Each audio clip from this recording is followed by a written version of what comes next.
All right. Welcome to the first Uni Egg podcast titled Uni Egg After Hours. And today we're going to be talking about the summer experience at John Hopkins University. First, introducing myself, I'm Mazen Alghamdi, the co-founder of Uni Egg and your host for today's podcast. And we're going to be joined today by our special host, Hanin Alzahrani, just another ambassador.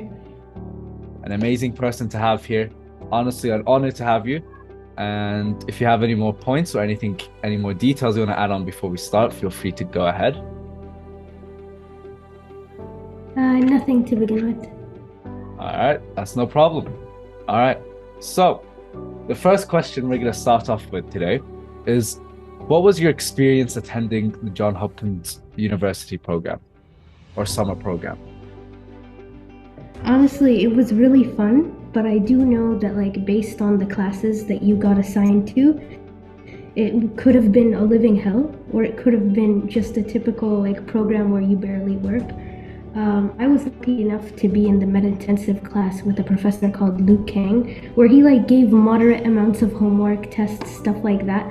But I do know the other class, they'd get graded every single day for participation, and they'd have 10-page worksheets, and then they'd have to do other assignments and projects. That was chaos for them. Luckily, I wasn't in their class. But I do know another girl in John Hopkins who was with the Professor Julia, the teacher that assigned a gigantic amount of work. Yeah. And then there were other students in the program that were with the astronomy classes, the telescopes and what's beyond space. Those were pretty good, but I heard that similar to my med-intensive course, the work was moderate. Most of the time they didn't really do much except for a presentation that was due 2 weeks later. Yeah, that sounds pretty nice. I And wouldn't really that's want. most of the work. Yeah, I wouldn't really want 10-page homeworks every day or every week. And I had this kind of expectations that John Hopkins was only for med students. And here you're talking about something like astronomers and stuff. What subjects were available at John Hopkins? Well, if you're planning on getting Misk to fund you, there's actually a very limited amount of subjects you can take. It's just for different medical specialties. I guess some of them could be more biology than medicine, and then one in astronomy and telescopes. It's because John Hopkins is known as the college for medicine and anything astronomy related. Yeah, those are very two different subjects. I wouldn't expect such a university to go with med and astronomy, but that's no problem. And I also wanted to know, and I'm sure some other people are curious on, what do you need to be accepted into those programs or into John Hopkins specifically by Misk? To be accepted into the programs, well, if you're applying without Misk, honestly, the only thing they ask for is a GPA. But I made a mistake again in an application, because that's all I do in applications. And I applied to the wrong application where they asked for a CV record on research, and I didn't realize. And then I had to switch to another application, and I had 5 different applications that I didn't submit. But the person who owned the website apparently saw that I opened 5 different applications and I filled them out. But yeah, the main application is only grades. So if you see any other requirement, that's just you being me, basically. And you need to get out. Okay. So be careful with the application and that. But since Misk is requiring students 1250 on the SAT and 7.5 on the IELTS, is there anything else you need to achieve or prove to John Hopkins or Misk? John Hopkins itself, if you're applying to the college, there's definitely a lot you have to achieve. But for Misk, they don't really ask much of you if you're planning on going to the trip, other than the SAT minimum score, which everybody knows, the English test minimum scores, and then one extracurricular, which I'm pretty sure everybody does by default. It's not that difficult to get something. True. And commitment, which commitment honestly is a questionable requirement, because a lot of people have not shown commitment and they've made it through anyways, so who knows. Okay. All right. So not many requirements and such. but it does seem like a fun experience, that's for sure. Uh, what are you doing? So back to the topic here. You've said that people need commitments and such, and that brings us on to the next question.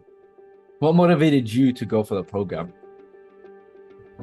or Misk? Honestly, my reason for Misk, I Mhm. actually didn't even know what Misk was until after I was accepted.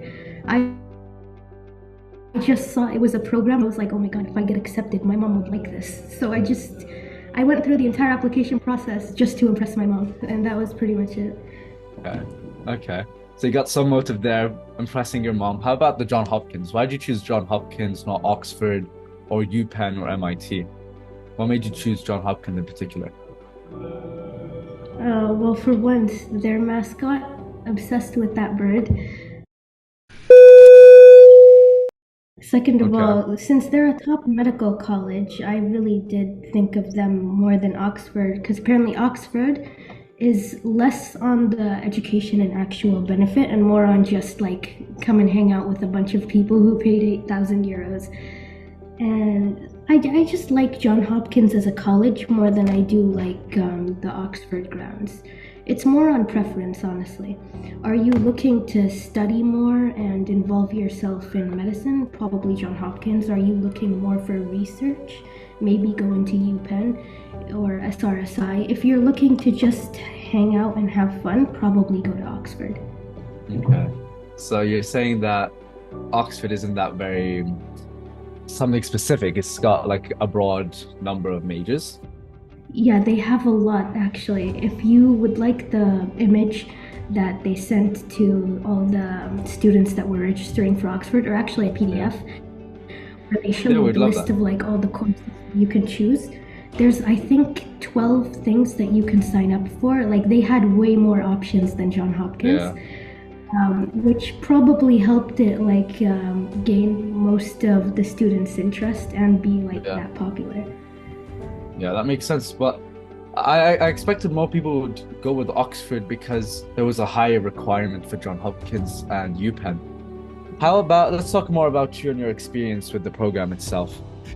What were what were your most memorable moments, your highlights of your time at John Hopkins? A lot of the weird stuff that happened like in the background that doesn't have anything to do with the program is like the stuff that I remember the most. Like, I was sitting on a bench once outside of the boundaries because it was like day 2 and I already broke like half of the rules, Hmm. and I was outside just sitting on this bench for like 3 hours doing nothing. There's no security in that location. And a random guy passes and he's like, oh my god, there's a stick behind your foot. And then he just walks away as if nothing happened. And it made no sense, and it still doesn't make any sense, but I remember that. And then randomly, we went on a trip to a stadium to like view a game, right? And I got lost because that's the only thing that I can do is getting lost. Hmm. And I was like wandering around this gigantic stadium trying to see, okay, is there a crowd of people wearing blue shirts? And then a random drunk guy stops me and he's like, cheers. And you know what? I did cheer, and then I stopped and I like clunk a random bottle I had with his, and then I walked away. And that was also very random, but it was funny. See, it's the random people that you meet that you like remember the most. Yeah. Yeah. But I also did enjoy constantly like this is something that happened for the astronomy students. I didn't have this experience, but they basically went to NASA, right? And when they went there, they accidentally not walked into, they accidentally drove into like a military base, a secret like military location in Uh-huh. America. And like an officer stopped them and he was like, don't film this. And on the group chat for the Misk students, one of the girls in the astronomy group took a picture of this guy. And, Uh-huh. you know, they're lucky they're not arrested, but you know. I don't even know how it's possible to like walk into a secret government building. Yeah. What city were you guys in or what state? We were in Maryland, Baltimore. Maryland. Yeah, I'm not very good with states, but whoever's watching, if that's interesting to you, I hope I answered your question. All right. Any I think more? the main reason people recognize it is because of how dangerous it is. Like, it's known for Really? having terrible crimes. But Oh it's a wow. good state, okay? It's not that bad, actually. Yeah. When we went there, the week before, a shooting happened right next to the school, but no shooting Wow. happened while we were at the school, so that's something. Okay. Good blessings. Good. Like, how about your experience other than those like academics? What were you guys allowed to do outside of school hours? They honestly let you do anything as long as you come back by like 9 p.m. Like, Really? people would take Ubers, just go off to another city, and then they'd be back Wow. like at 9 p.m. and stuff. I'd Mm, walk around in the street, I'd do nothing, just walk into Barnes and Noble, stay there for like 3 hours, then come back hmm. at like 10 p.m. Like, sorry guys, missed Yeah. the attendance hour. Yeah, it was at Barnes and Noble. Did you guys have like a bedtime? Like 10 p.m. or something?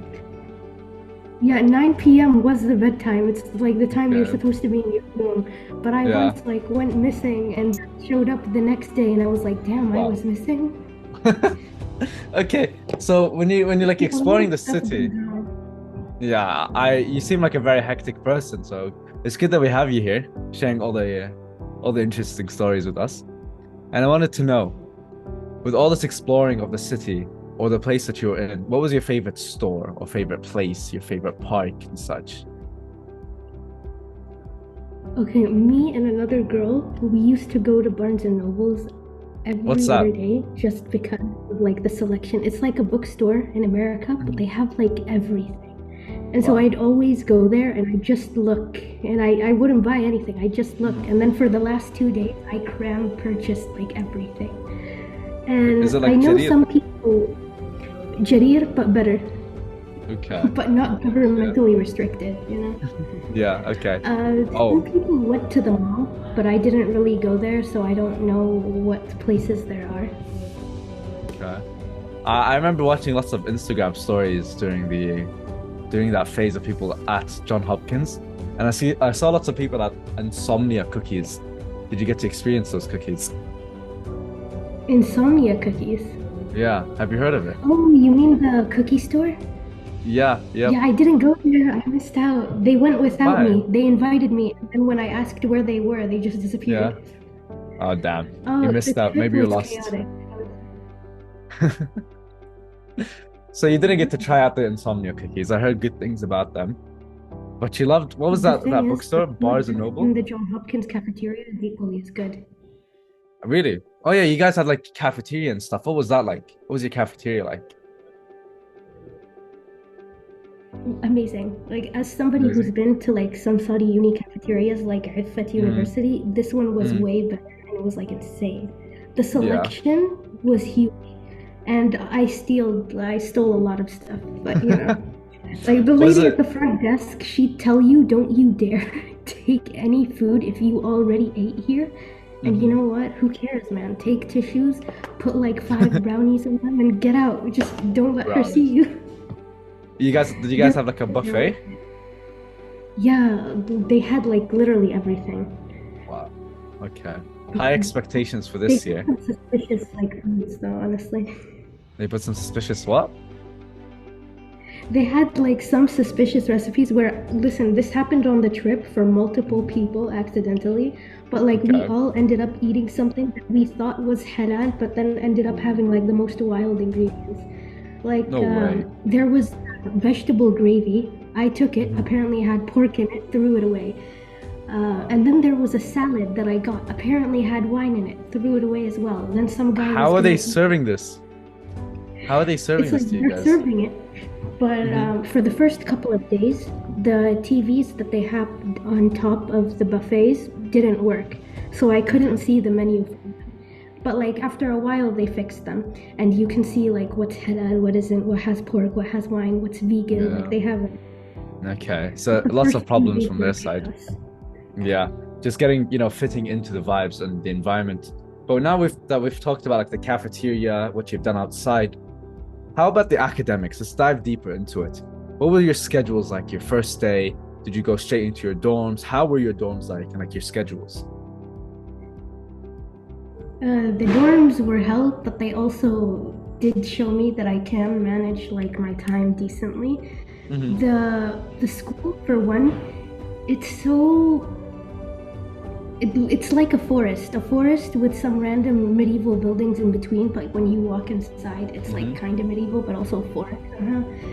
I'd get lost 50 times in the first like 3 days, and like Hmm. I'd constantly walk into class and be like, "Sorry, sir, I got lost. I woke up 2 hours early. I still got lost, sir." And he would excuse it for the first couple of days, but then on the last day, I also got lost. So there's no excuse for Yeah. that. A lot of people ended up getting lost because everywhere it's just trees and green. Usually here, I'd be like, okay, there's a pathway, and then there's another pathway, and then there's a random building. Here, it's just straight up trees everywhere. I can't see. um, Yeah. though, like after a while, you get used to it. The academics are also really nice. I honestly enjoyed learning, and the professor made it really fun.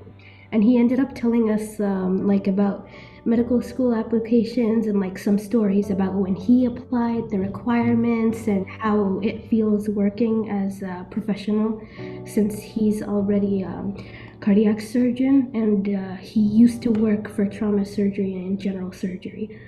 And some of his stories are weird. Like he once collected all three medical intensive classes, since there's three classes per every session. He collected all of us, and then he told us a story about how like there was this one old lady who thought he was a hot Asian guy, and he didn't have to say that, but he decided to tell Hmm. us. So Seems like an interesting guy. uh, yeah, very interesting. He Hmm. goes through a lot, and all of his stories feel like insane. Apparently, he passed out once, and when he woke up, the nurse gave him Gatorade and an $8,000 medical bill, even though he passed out on the floor. And when he woke up, he was still on the floor. So nobody even America. picked him up. Yeah, Yeah. $8,000 for Gatorade. Seems fair. But just to wrap it up, our final question, not to take up too much time of this interview or this podcast, actually. What was your schedule like, your Yeah, it's hours? On the weekends, was there anything different? Did you guys do anything special on the weekends? Yeah. the weekends they try to force in events as hard as they can. Like, let's go to the stadium, let's go to the mall, let's go watch the Barbie movie, let's go to a Yeah. museum. Every single day of the week, like we'd be doing something. Either we're going to classes or we're going out to hang out on the weekend. That's fun. And Yeah. like, while we were watching the Barbie movie, a random homeless guy who said "Assalamu alaikum" to me before I entered the movie theater. After we left the movie theater, he pulled out a knife in front of the students that were with me, and then he ran away laughing. And like eight Uh-huh. police cars came out of nowhere, and that was like the funniest thing I've seen in my life. Because I just American vibes. remember him as the guy who said "Assalamu alaikum," but now everybody remembers him as the guy that pulled the knife on us. But about the hours, they're pretty reasonable. Like in the morning, from 9 p.m. until like 12 p.m., you'd have a class, and then a little break, and then from 2 p.m. until maybe 4 p.m. for most people. But if you're in the med intensive, you might go on a trip in the afternoon, so you'd come back like a little later. Hmm. Those were class timing. So you'd have like a 2 hour break in between to just die in, Enjoy and yourself. then like, and then you'd come back to life for the classes, Yeah. and then you'd go to your room and die there instead. It Sounds was like a fun honestly a bit experience. It sounds yeah. nonetheless, it's only like 4 hours a day, I think, that you said no, five, maybe It's like 5 to 6 hours a day. like 4, Yeah. but it's And very for nice. what you're getting, Honestly, I yeah, like it. it honestly seems like such an exceptional experience. Would love to experience it as well. But final question, as a way to end it off, what kind of advice would you have for any Misk student going to these summer programs or to John Hopkins in particular? Any advice, anything you'd like to say? Advice is in like what specifically? If you've experienced something, any struggles like applying for 5 different applications, you would have some kind of advice to keep them away from doing the same. Anything before the application or during the experience of going to John Hopkins or going abroad, actually? Any advice, any words to say there? Maybe actually. Well, when you're applying, first don't apply to stuff that you know doesn't suit your interests. That's not going to do you any good. Second of all, if maybe there's another program that you're interested in, but it's not related to the MISC ones, MISC actually does say that if it's like a higher level program, they're willing to fund it. Like for instance, if you get into SSP, that's a pretty well-known program. In fact, it's like the tier one American program with RSI. If you get accepted into that, they might be willing to fund it. That's good. Also, don't do work for the sake of filling in applications because they'll know. There are certain things that you put in as extracurriculars that it feels a bit flimsy, as if like you don't care about this, you just joined this for the sake of joining, you're doing minimal effort, stuff like that. Try to perfect what you already care about. What you don't care about and are doing simply for applications, it's eventually not going to work out. It's going to be obvious and they'll be able to tell when you're applying. All right. Oh, That's some good also focus advice. on your grades. Focus on your grades for everything. You're going to need them for every Saudi program, including SRSI, the Aramco ones. MISC, if you're a ninth grader, do not get below 90% GPA. They may accept people in 89%, but for your own sake, if you're applying abroad, don't mess up your GPA. You don't want below Yeah, 90. And for true, Saudi true. universities and all that. I feel like a lot of students think that if they mess up their grades, that's all right. There's the tahsili and qudrat, but please have like a broader outlook on what you can Yeah, do with your grades. Don't just be lazy with them and don't care about school, because what you learn in school, even if you, let's say, fail it, if you remember the material, you're going to be using it in these programs and in college. Like a lot of the students that I was with in John Hopkins were IB students who were like, oh, hey, I learned about this in the IB. Hey, I took this in my AP biology, AP calculus, AP honors, AP blah, blah, blah, and like a bunch of other APs. Like what you learn in school is actually important, and I feel like a lot of people skip over it because it doesn't suit my interests, so it doesn't really matter. yeah. They should definitely, everybody should focus on their academics, get their numbers up, get their understandings, their knowledge. Nonetheless, school's going to help you always, always give you some information here and there. And it was a pleasure having you, Hanin. Thank you for your time. Thank you for being here. And we'll Thank see you you for guys next inviting time. me. You're welcome. It was a pleasure. And thank you guys for watching, and we'll see you guys for our next episode. Goodbye, everybody.